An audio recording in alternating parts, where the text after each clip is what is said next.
হামজা চৌধুরী, সমিত সোম কিংবা জায়ান হাকিমদের মতো গ্লোবাল স্টাররা যখন বাংলাদেশ দলকে নতুন স্বপ্ন দেখাচ্ছেন, ঠিক তখনই এক অমীমাংসিত প্রশ্ন তাড়া করে বেড়াচ্ছে লাখো ফুটবল প্রেমীকে।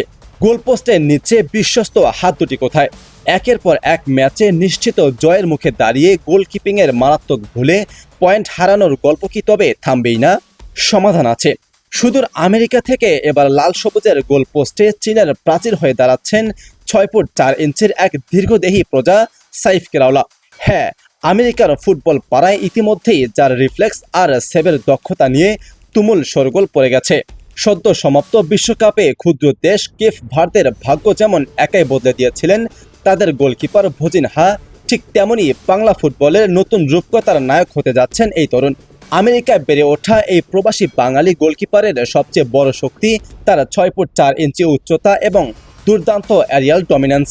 প্রতিপক্ষের কর্নার কিংবা বিপজ্জনক ক্রস বক্সের ভেতর তার উপস্থিতি প্রতিপক্ষ স্ট্রাইকারদের জন্য এক আতঙ্কের নাম। আধুনিক ফুটবলে সুইপার কিপার হিসেবে তার পা আর হাতের সমন্বয়ে চোখ ধাঁধানো।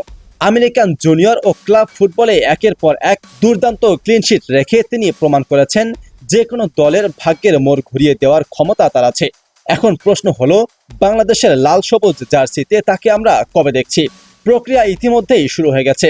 বাফুফের প্রবাসীদের নিয়ে কাজ করা স্কাউটিং টিমের নজরে সাইফ এখন পুরোপুরি শীর্ষে।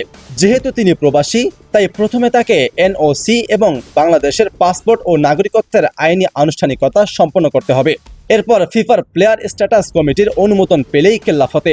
মাঝমাঠে হামজা, সমিত আর গোলপোস্টে সাইফ।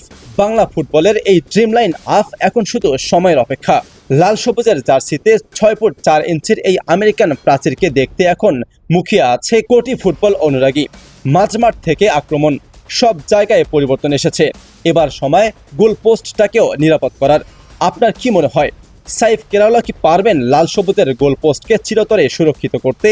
কমেন্ট বক্সে আপনার মতামত জানাতে একদম ভুলবেন না।